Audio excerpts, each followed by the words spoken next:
Just to catch up on the previous video, I didn't want to talk for hours on end, so I just want to finish off by saying that, yeah, it didn't become better as time went on, and in the end I just felt like there was no love for me there where I were at that point of time, so I chose to leave, also because now I had seen that part of Mexico and I wanted to go on. The crazy part was though that he tried to make me stay. There was like a festival for the music instrument of jarana where he wanted me to stay, and I guess admire him playing the jarana or whatever, but it's like, you know, you treated me like shit and now you're asking me to stay. And I tried that so many times, I feel, with guys, that they treat me like shit and they basically told me that I'm worth nothing, but they want me to stay, they want me to be there. So what kind of role does that leave me in, I ask myself, you know? Why do I have to fill some kind of hole in them, you know? They're obviously very needy, but still really spiteful and hateful, you know? And, I mean, if I were me, I would want to hang out with me as well, but they treated me as if I was a very horrible person, you know? So it never made sense to me, you know. And one other thing I wanted to add was that he said that thing which someone's told me before as well, another guy, you know, it's happened like really a couple of times, not just 2 times, but like a couple of times where they've said, like where they've blamed me for going to bed with them quickly, or the first time they tried. And I can't, you know, it's so grotesque, the shaming, and you can't help but ask yourself what kind of double standard they have, you know, that it's so crazy to blame someone for going to bed with you, you know. It's like, so it was okay for you, but not for me. Like, can't they see themselves how grotesquely sexist it is to like tell someone that they're cheap? Or is sexual connection to them just reduced to them conquering a girl or a woman, and so as a girl or woman you let yourself conquer in their mind, and that makes you easy if you let yourself conquer very quickly. So that's just what I mean when I say that many men aren't what they make themselves out to be.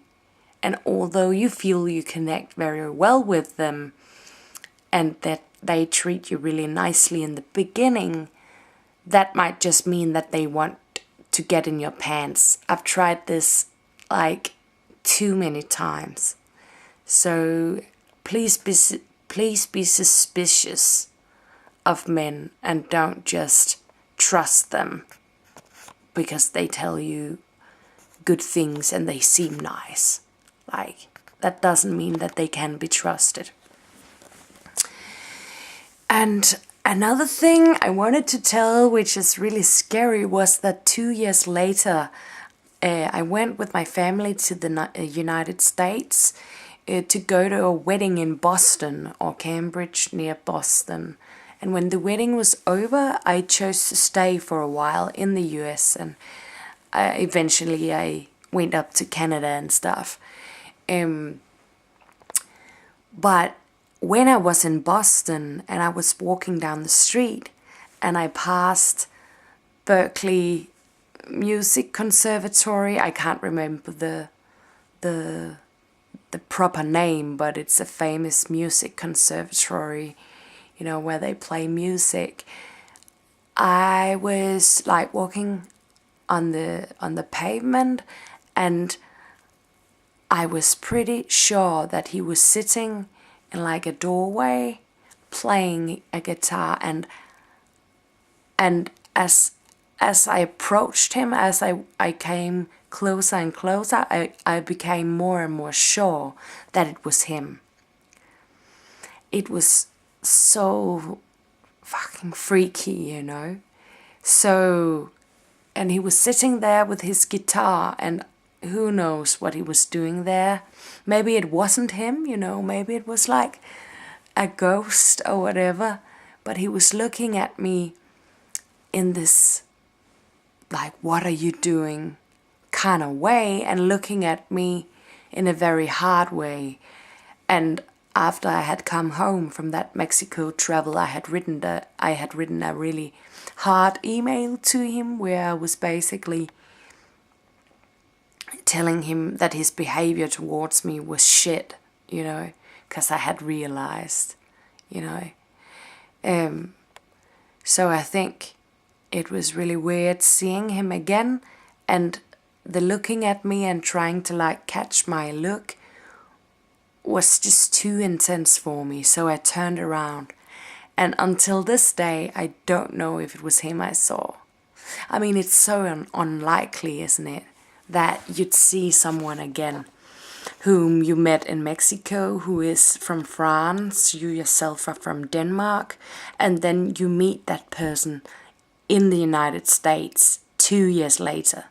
Like, what are the odds, you know? But I'm pretty sure that it was him. I got really close, you know, and just chose to turn around because he kept looking, and I didn't want to be confronted with him. I wasn't ready, I think, to face him, although I did, you know, kind of face him because I looked back and stuff. But I think, you know, is this a sign from the universe that I mean, the part of me turning around and not being, I guess, brave enough to face it, was that a sign of me not being ready for the other challenges that I met that were so closely linked to this experience? I'm just wondering, you know.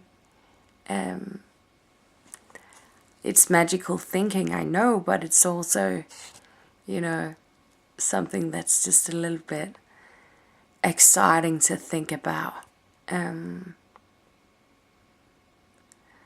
I definitely felt really threatened, and I thought about how he had treated me, and that he was like a dangerous person, like I didn't want to be near him, you know, also considering the rapey stuff, you know, and the really, really mean talk. So it's not that I don't see myself as brave or anything. I guess I was just, you know, really triggered from seeing him. Although it had been 2 years, but 2 years isn't much, you know. But I guess I'll never know unless I go to France and ask him what he did this and this year. You know. Yeah. So I guess the conclusion for me just is,